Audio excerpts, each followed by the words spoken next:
What makes a person a murderer? Are they born to kill or are they made to kill? On the podcast, Killer Psyche Daily, host Candace DeLong works to answer that very question. Every weekday, you'll hear a 10-minute rundown on the motivations and behaviors of the criminal masterminds, psychopaths, and cold-blooded killers you hear about in the news. Using her decades of experience as a psychiatric nurse, FBI agent, and a criminal profiler, Candace gives you the insight into things like the rise in teen fentanyl deaths, hate crimes performed by an incel, and breaking down the notorious Dartmouth murders. She also brings on expert guests to dive deeper into the details, share new information on cold cases, and answer some killer trivia. So if you want insight into current cases and killers from the experts in 10 minutes or less, listen to Killer Psyche Daily on Amazon Music. Hey, Prime members, listen to the Amazon exclusive podcast, Killer Psyche Daily, in the Amazon Music app. Download the app today.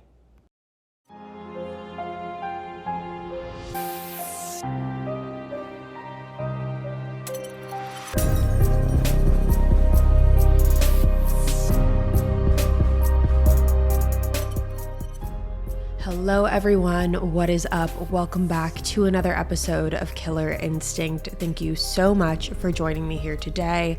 If you're new here, hi, my name is Savannah and I am your host of Killer Instinct.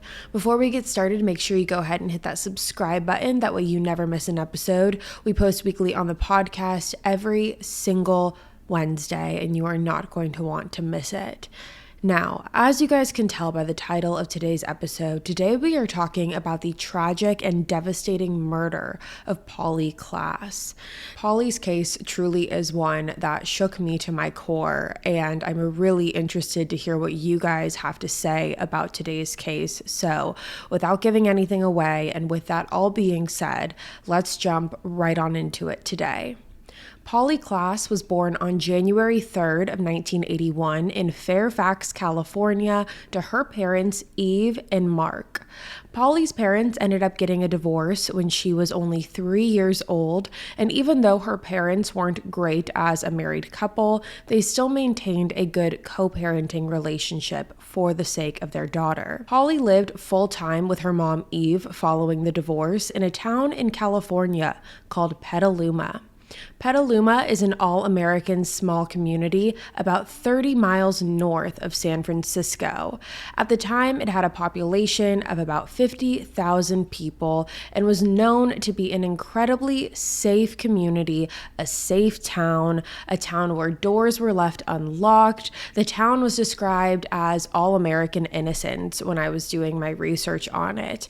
This was a town where no one expected anything like this to ever happen. Now, Polly was living in Petaluma with her mom, Eve, who at the time had remarried and had a second daughter named Annie. Now, even though Polly was living with her mom after the divorce, she still maintained an incredibly close relationship with her dad, Mark. She would see Mark at least once a week and would talk to him on the phone daily.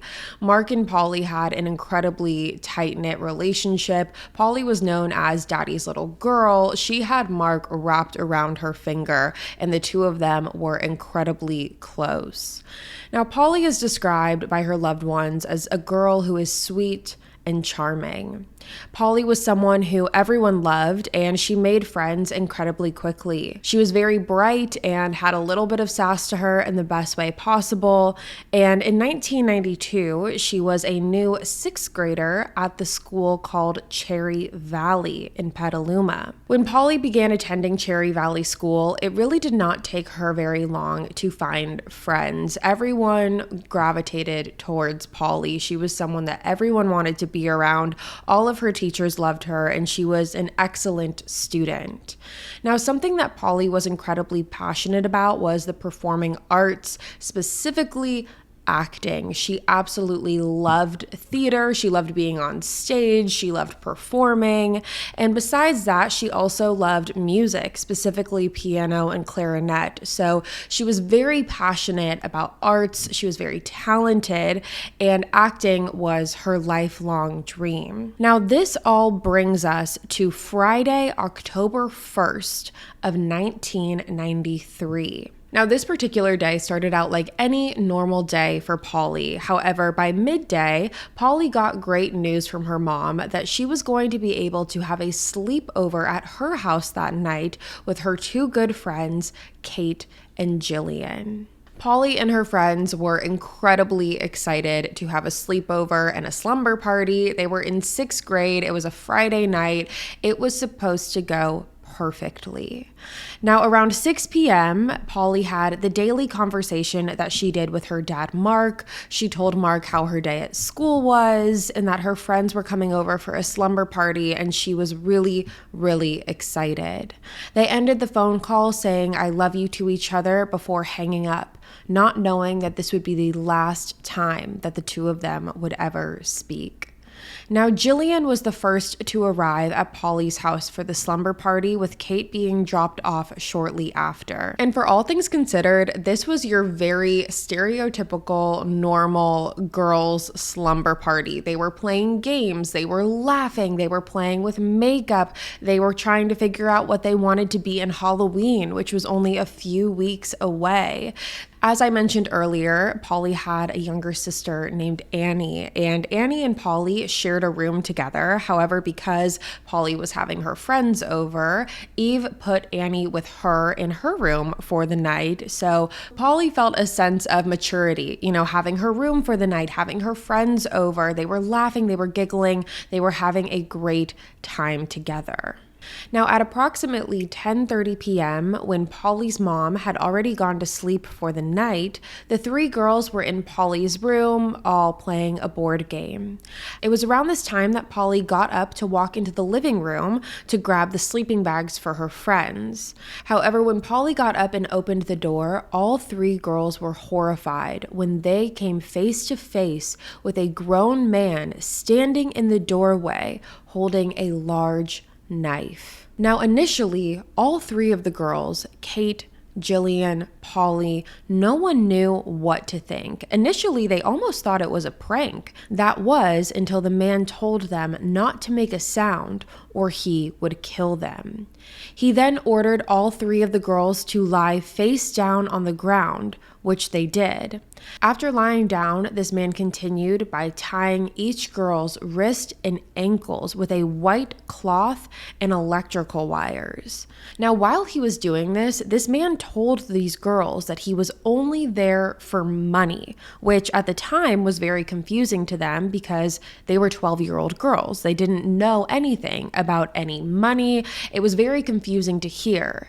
After saying that he was only there for the money, he then asked which one of the girls lived in the home. Now, after he said that, Polly identified herself as being the one who lived there, which is when he grabbed Polly and told Kate and Jillian to count to 1,000, and by the time they counted to 1,000, Polly would return. The man then took Polly by the arm and dragged her out the door and out of the house. Now, neither of the girls waited to count to 1,000, and as soon as the man took Polly out of the house, both of them were trying to untie themselves. Now, luckily, Jillian was actually a gymnast at the time, so she had the skill to be able to get herself out of her bindings, and when she did that, she helped untie Kate. Now, after both girls were untied, they ran into Eve's room to let her know what had just happened. Now, Eve's bedroom and Polly's bedroom were actually connected by a Jack and Jill bathroom, so they pretty much shared one big space. So Kate and Jillian ran into Eve's room and woke her up to tell her what had happened, and at first, Eve was also very confused. She didn't understand what was going on. She had actually taken sleeping pills earlier that night before going to bed because she was suffering suffering from a migraine that night. So she was kind of groggy when the girls had woken her up. And it was very apparent when Eve made the 911 call to report Polly missing that she was confused. She sounded confused on the phone. When the operator was asking her questions, she really didn't know what to say. However, she was telling them that her daughter had been abducted. Now, it was also on the phone that Kate, one of Polly's friends, got on the phone with the operator to tell the operator her side of the story, because obviously Kate had just relived it and she wasn't as groggy as Eve was at the time. What makes a person a murderer? Are they born to kill, or are they made to kill? On the podcast, Killer Psyche Daily, host Candice DeLong works to answer that very question. Every weekday, you'll hear a 10-minute rundown on the motivations and behaviors of the criminal masterminds, psychopaths, and cold-blooded killers you hear about in the news. Using her decades of experience as a psychiatric nurse, FBI agent, and a criminal profiler, Candice gives you the insight into things like the rise in teen fentanyl deaths, hate crimes performed by an incel, and breaking down the notorious Dartmouth murders. She also brings on expert guests to dive deeper into the details, share new information on cold cases, and answer some killer trivia. So if you want insight into current cases and killers from the experts in 10 minutes or less, listen to Killer Psyche Daily on Amazon Music. Hey, Prime members, listen to the Amazon exclusive podcast, Killer Psyche Daily, in the Amazon Music app. Download the app today.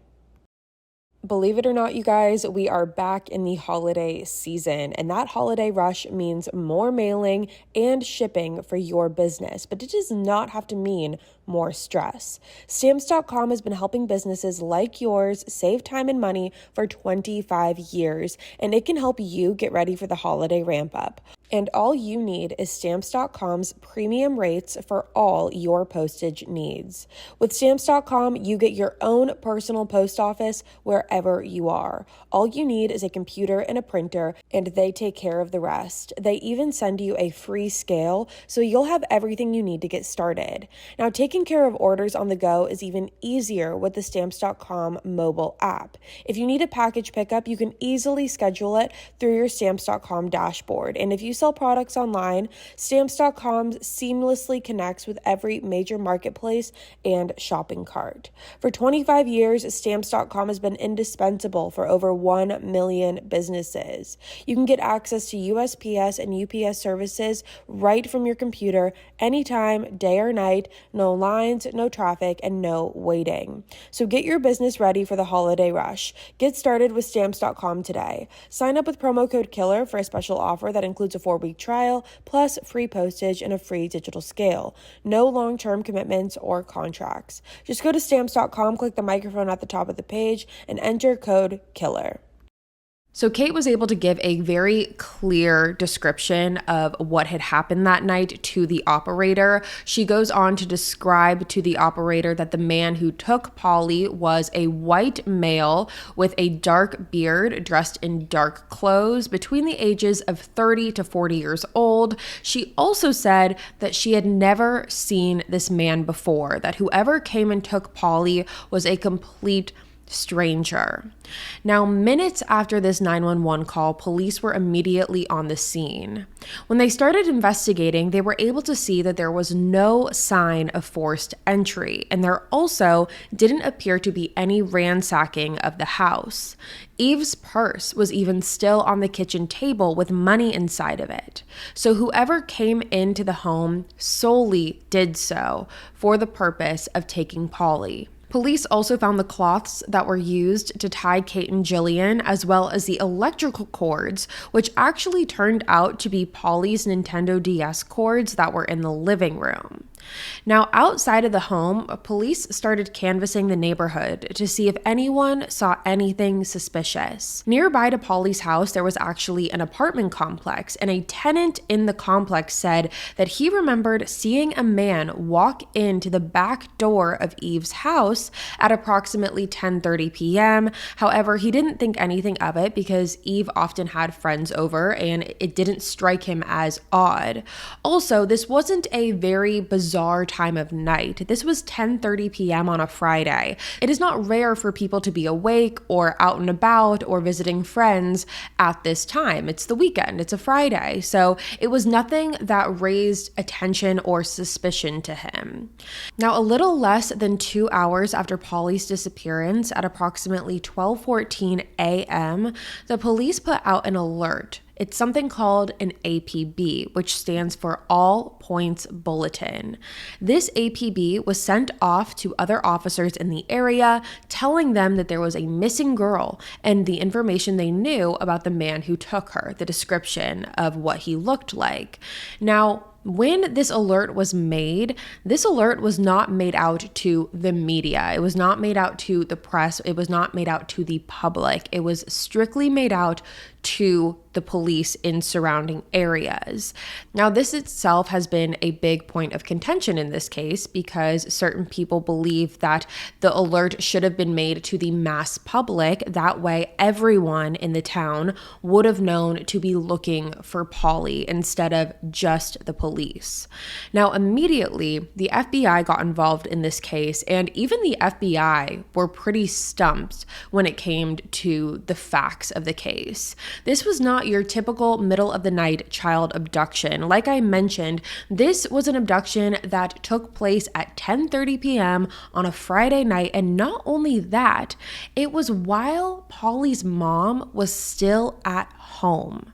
Another layer that was added into this was the fact that this appeared to be a stranger abduction. According to Kate and Jillian, the man who took Polly was a stranger. It was someone that they did not know and someone that Polly did not recognize, which again added another layer into this case because statistically speaking, only 25% of child abduction cases occur from a stranger. Most of them occur from a friend or a family member, someone who is known to the child. So for this to be a stranger abduction at a pretty popular time of night, it definitely wasn't the quote unquote norm for child abductions.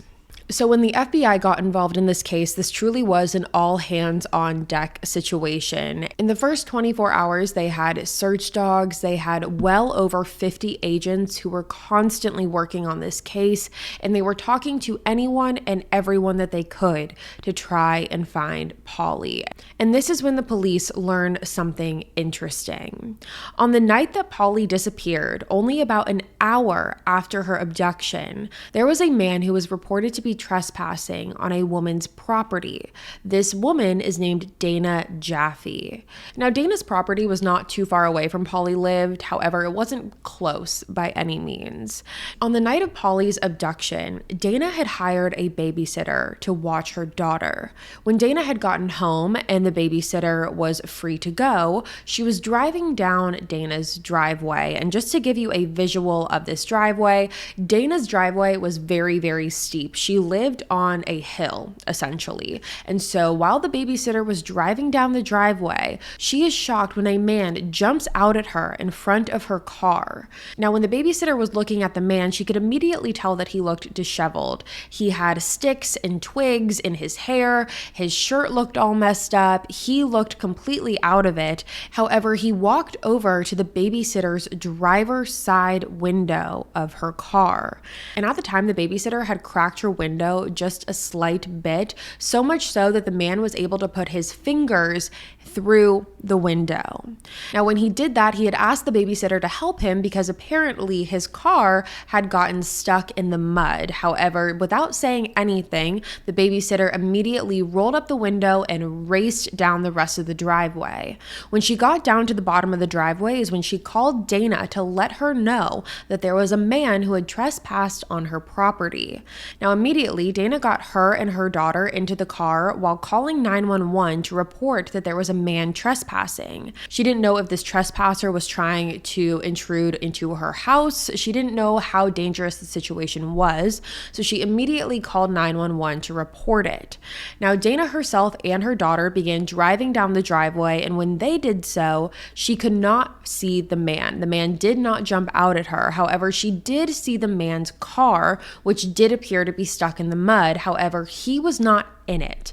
Now, to give you a description of Dana's property, like I said, she lived upon a hill. However, she also had a lot of woodlands surrounding her house. So when she was driving down the driveway and saw that the man was not in the car, that is when she started to get even more worried, because she didn't know if the man had gone into the woods. She didn't know if the man was planning on going up to her house. So she immediately went down the driveway. And when she did so is when she met with police. Now, she explained to police what had happened, and that is when police, as well as her, drove back up the driveway, and this time they did see this man.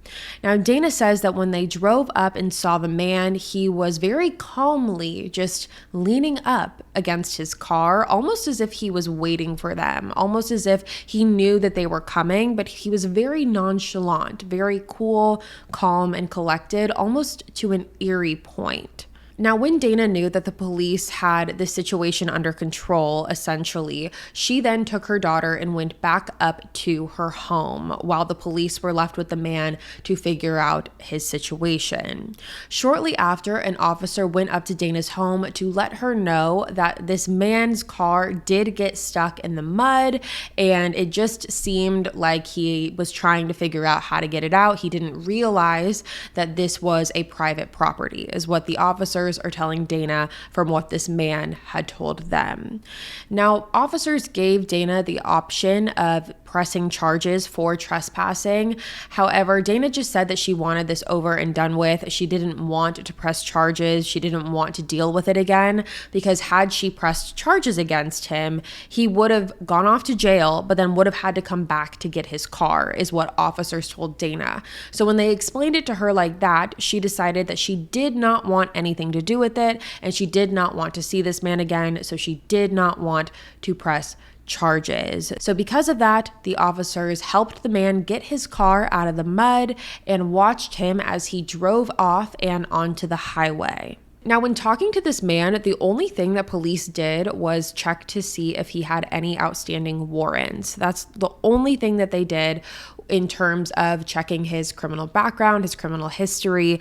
And when they looked, they saw that he had no outstanding criminal warrants, so they let him go. Now, the big thing that people really focus on with this particular part of this case is that at this point, police were not aware that Polly was missing. The APB that police had actually put out had not been broadcasted over police radio, so they did not know that there had been an abduction just an hour earlier, which makes you wonder and arises the question of, if they did know, would they have conducted that interaction differently? Would it have changed the interaction, and ultimately, would it have changed the outcome?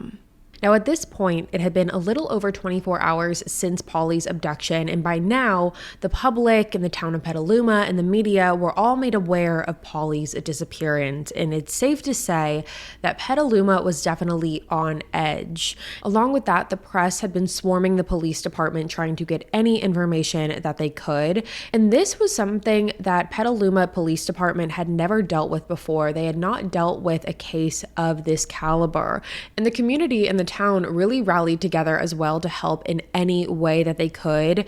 They actually rented out a center. It was like this storefront that they had rented out, and they had people with phones picking up for tip lines. They had people printing out different flyers to pass around. Everyone was coming together for Polly. Now, America's Most Wanted also featured Polly's case on their TV show to help reach a wider audience. And along with that, Winona Ryder, who, if you are unfamiliar, is a very famous actress. She is coincidentally also from Petaluma. And when she heard about Polly's case, she immediately flew home and did whatever she could to try and bring more attention and more coverage to the case. She was in Petaluma doing different press conferences and talking to a wide audience. She also put up $200,000 of her own money as the reward for Polly's safe return. turned. So she was really trying to help in any way that she could, and also really helped put more eyes on this case. Now, Polly's parents were also on the forefront when it came to the media and talking to the press,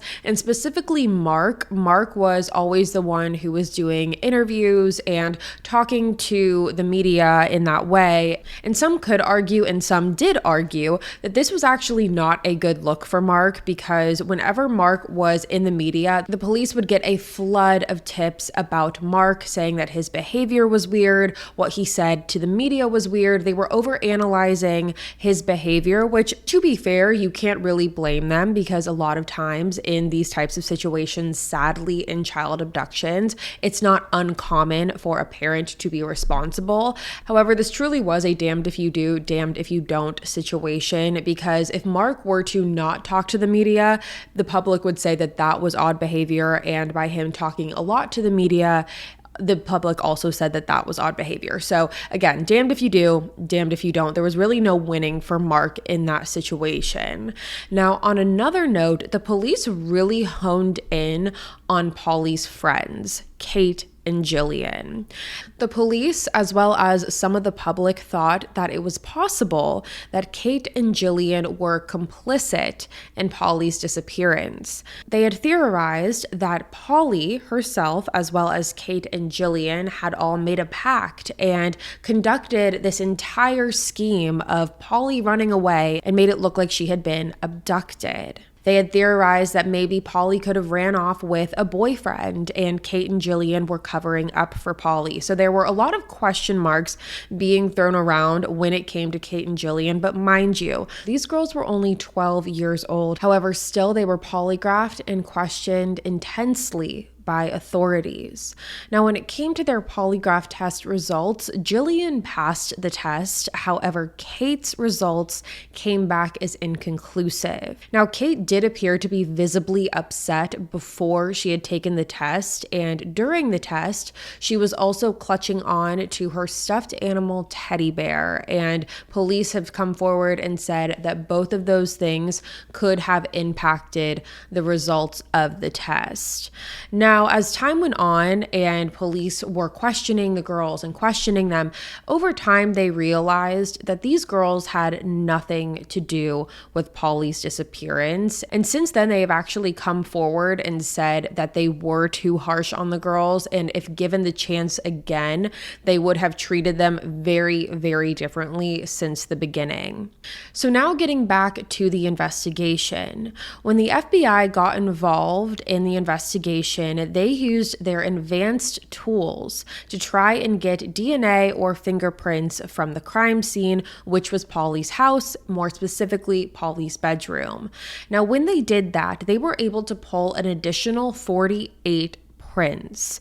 Now, one of those prints was a partial palm print in Polly's bedroom from an unknown male. And when the FBI received that print, they sent it off to the crime lab and awaited for those results. Now, something really unfortunate that happened in this case was in the very beginning of the investigation, Mark, Polly's father, actually received a phone call from a young girl who claimed to have been Polly and stated that she was with the kidnapper.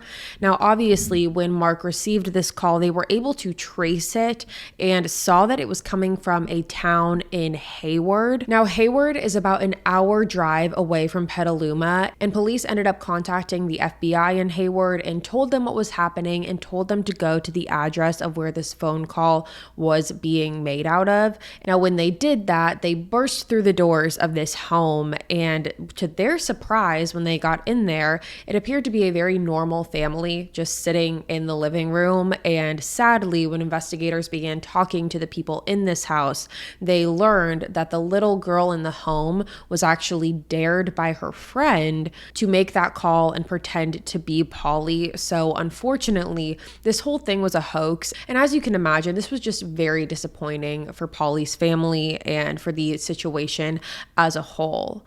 So at this point, police go back to the drawing board and they're waiting for the results of the crime lab, and they were speaking to Kate and Jillian more and more, but not looking at them as suspects or possibly involved. This time they were looking at them to try and help solve the case, which is truly what they should have been doing all along. And when police were sitting down with Kate and Jillian and recounting the night over and over again, Kate and Jillian told the police that the composite sketch that police had initially come up with did not look like the man who took Polly. So because of this, police decide to bring in a new composite sketch artist, and this is a woman named Jeannie Boyland, and she is actually a very well-known and a well-renowned composite sketch artist. She is known for getting things incredibly accurate. So that is who police wanted on this case. So they called Jeannie in, and Jeannie has a very warm nature to her, which automatically helped when talking to Kate and Jillian. They were able to open up with her more. Jeannie spent a lot of time with Kate and Jillian, well over 10 hours, not solely on Polly's case, just talking to them in general, trying to get them more comfortable with her, because up until this point, they had really been harassed, for a lack of a better word, by the police. Now, after taking some time to speak with Kate and Jillian, Jeannie was able to come up with a new composite sketch. Based on this sketch, police now knew that they were looking for a man between the ages of 32 to 45 years old, someone who had thick, wavy, salt and pepper hair, a full beard, and a full face. The girls also said that this man had age lines on his forehead and around his eyes, and claimed that he was approximately between 5'10" and 6'3". Now, the FBI was also curating a behavioral profile. They thought that whoever did this was more than likely an experienced criminal who was comfortable taking risks like he did. Kidnapping Polly during a time of night where people were still out and about, as well as having the comfortability to walk into her house while her mom was home, showed that this man was willing to take a risk. They also felt like this was not an impulsive kidnapping, more so like someone had targeted Polly. So now this brings us to November 27th of 1991, so a little under 2 months since Polly's disappearance. Now, Dana Jaffe, who again is the woman who had the trespasser on her property the night of Polly's disappearance, Dana had gone on a walk with a girlfriend of hers on November 27th. Like I had mentioned in the beginning, she lived in a wooded area with some trails, and she would often go on walks through this wooded area. So her and her friend are walking through the woods, and when they did that, they discovered something unusual. Dana and her friend discovered a pile of clothing. This included a man's sweatshirt that had been turned inside out and was laying flat on the ground. It also included a pair of red tights that appeared to be kid-sized, along with white cloth fabric that had been knotted. And right next to the pile of clothes was a used condom as well. Now, when Dana made this discovery, she immediately contacted the sheriff's office to report what she had found, and they came out to investigate. Now, one of the investigators that went out to Dana's property was one of the same investigators that was at the scene at Polly's house right after she had been reported missing. Now, this man, this investigator, was sick to his stomach when he saw that knotted piece of cloth on Dana's property, because he said that when he saw that cloth, he knew immediately that that was the same knotted fabric that was found at Polly's house. Now, when police showed up to Dana's house and she began talking with them, she reminded them that there was a man who had trespassed on her property just a little under 2 months prior. And when police went and looked back in the files, they found that that man was named Richard Allen Davis.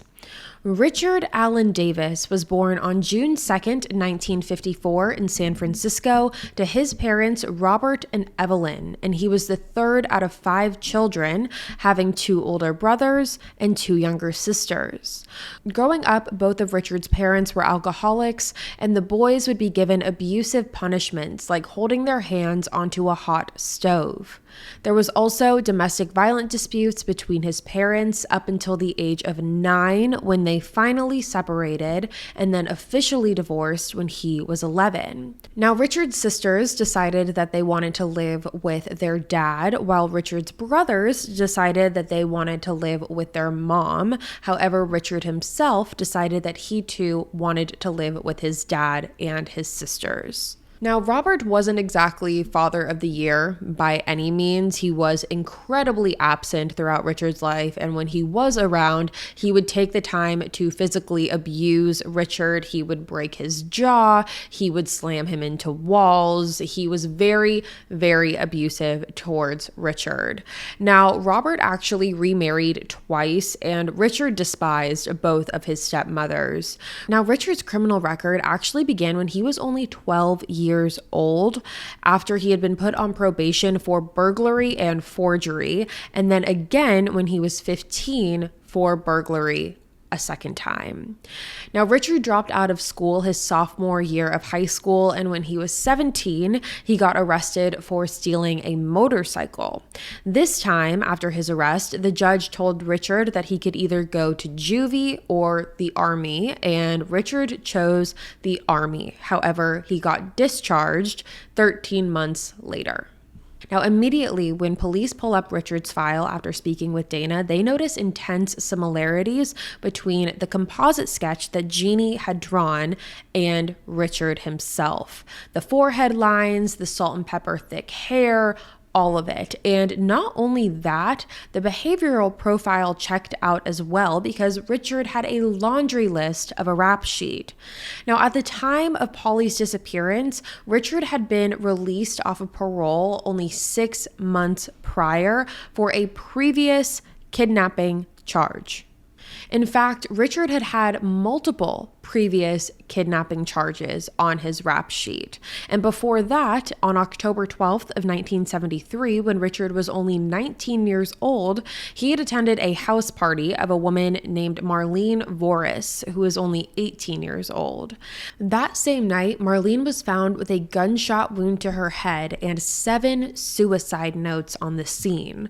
Now, the police initially concluded that Marlene's cause of death was suicide. However, her friends, the people who knew Marlene, knew that this was a murder. They truly felt like Marlene would not commit suicide and that foul play had to be involved. And more than that, they even named Richard to be who they thought was responsible. Now, Richard was never arrested for the murder. However, he did tell his psychiatrist that it deeply affected him, that Marlene's death deeply affected him, and that he would consistently hear Marlene's voice in his head. He was arrested multiple more times after this for a string of burglaries and was sentenced to 6 months to 15 years in prison. However, was released on parole. Now, the cycle of Richard being arrested was exactly that. It was a cycle. He would be released for his last charge. He would commit another crime. He would be thrown back in jail, and he would be released 6 months to a year later. This was a constant cycle that was happening for Richard. And again, these were not petty theft crimes. These were crimes of assault, of kidnapping. However, each and every time, Richard would find his way out of prison. So why he was released will forever be a mystery. Now, getting back to the forensics of it all, sure enough, the evidence showed that the white cloth that was found on Dana's property matched and was exactly the same white cloth that was found in Polly's bedroom. Police even said that it was a puzzle piece. That's how they described it. When they took the cloth from Dana's property and matched it with the one from Polly's bedroom, it matched up perfectly. Now, along with that, the partial palm print that was found in Polly's bedroom also came back as a DNA match to Richard Allen Davis. So at this point, it was time to make an arrest, and police brought out all the works. They brought out 3 different SWAT teams. They brought out snipers and dogs and everything, and they were prepared to make it this giant scene. Now, they found out that Richard was living with a relative at the time on the Coyote Valley Reservation, which was about an hour and a half away from Petaluma. So when they learned that, all of the team had gone out to this reservation and raided this house. However, to their frustration, Richard was nowhere to be found. Now, luckily, the police did put certain officers on perimeter control. That way they had a controlled area. And it was because of that one of the officers on the perimeter control was able to radio in to the team that had done the raid that they were pretty sure that they had Richard. Now, as you can imagine, the detectives were pretty confused when they first heard this. However, they ran over to the perimeter control officer, and that is when they saw Richard Allen Davis in his van. So the big raid of running into the house with 3 SWAT teams, that was all called off, and they found Richard in his van driving towards the house. However, obviously, because of perimeter control, he had to stop by one of the officers. Now, when police got to Richard, they immediately took him out of the car and they arrested him for parole violations at first. So they did not arrest him for the kidnapping, and they brought him down to the police department for further questioning. Now, at first, Richard claimed that he had absolutely nothing to do with Polly's disappearance. He claimed he didn't know who Polly was, wasn't there at the time, didn't know anything. However, here is where Richard slipped up. When talking to police, he told them that he had, quote, killed people like that in prison. Now, what Richard is referring to here is he is saying that he himself has killed child molesters in prison. Now, this threw police off because up until this point, no one had mentioned any sexual assault, any child molestation. Richard slipped up there. And when he did that, it gave police a new angle and it gave them leverage. Now, when Richard realized what he did, he definitely got more defensive and more aggravated. And that is when he invoked his right to an attorney. Now, you might be wondering if Richard knew Polly, if he knew Mark, if he knew Eve, and the answer to that is no. When Mark and Eve were shown the picture of Richard Allen Davis, they claimed that they had never seen him before. Now, Kate and Jillian were also brought in to see if they could pick Richard out of a lineup. However, neither of them were able to positively identify Richard. Now, at this point, police thought that they were at a little bit of a roadblock because they thought that Richard was not going to talk to them. That was until their surprise when the jail that Richard was being held at called police and told them that Richard wanted to speak to them. Now, it should be noted that there was a reason that Richard wanted to speak with them. When the media got wind that Richard was arrested for Polly's disappearance, and it was also made public that the partial palm print was linked back to Richard, one of Richard's previous employers had actually read this in the news, and he drove over to the jail where Richard was staying and told Richard about this new piece of information, because up until that point, Richard did not know that they had that on him. Now, why that information was made public, I'm not entirely sure. However, this previous employer of Richard saw this, saw that Richard was arrested for this, and then went and told him. And once Richard knew this, that's when he was like, okay, I'll talk to you. Now, regardless, the police just wanted to talk to him, so they were happy when they'd heard that Richard wanted to sit down with them for a second time without an attorney. And the first question they ask when sitting down with Richard is she alive?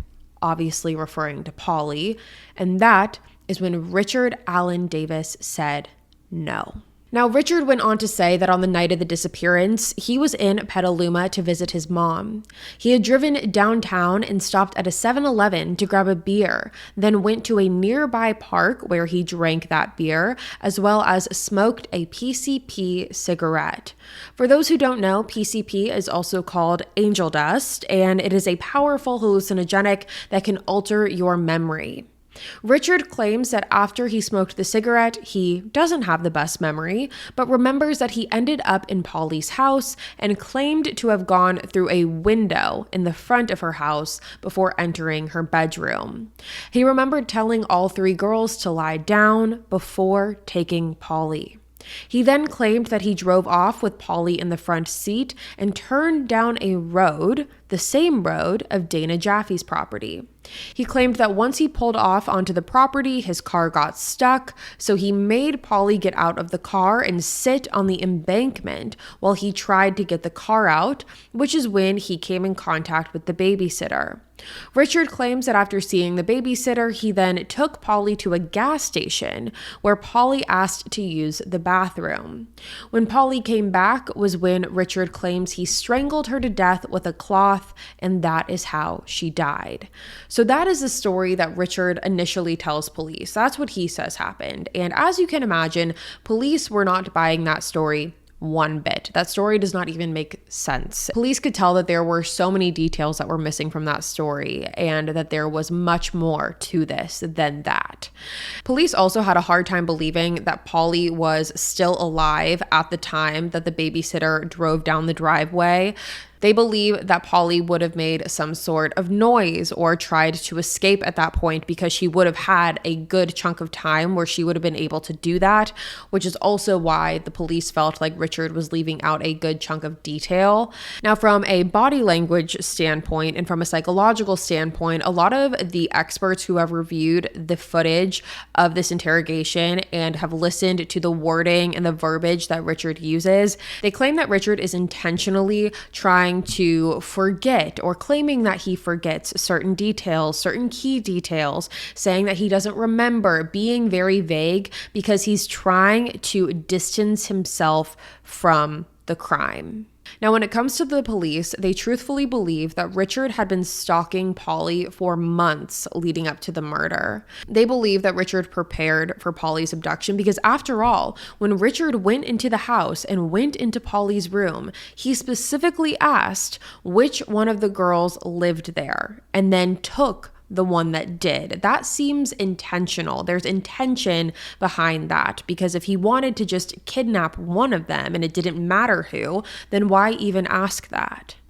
Police also theorized that on the night of the disappearance, Richard drove Polly around trying to find areas where he would go undetected that police wouldn't be, and that is when he stumbled across Dana's property, not fully realizing that someone lived on the top of the hill, and he just saw the wooded area and figured that this would be a great spot to go undetected. Police believe that Richard forced Polly out of the car and into the woods where he sexually assaulted her and strangled her to death. Now, Richard has never admitted to sexually assaulting Polly, but police believe that the reason for that is because child molesters definitely get treated a certain way in prison, and it's not a good one.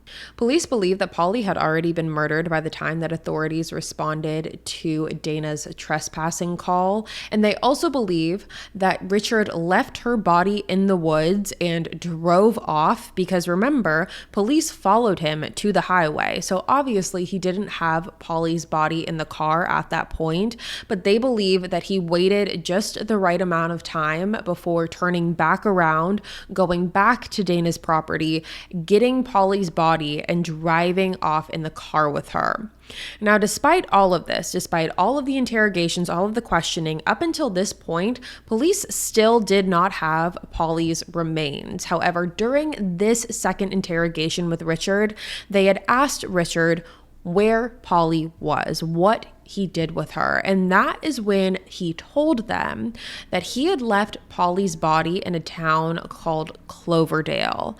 Now, Cloverdale is just about an hour away from Petaluma, a little bit under that, and Richard claimed that Polly was right outside of Cloverdale, about a half a mile off of the road. Richard even claimed that he left Polly's body in a spot where she could have been found and said, quote, he was surprised no one did it yet.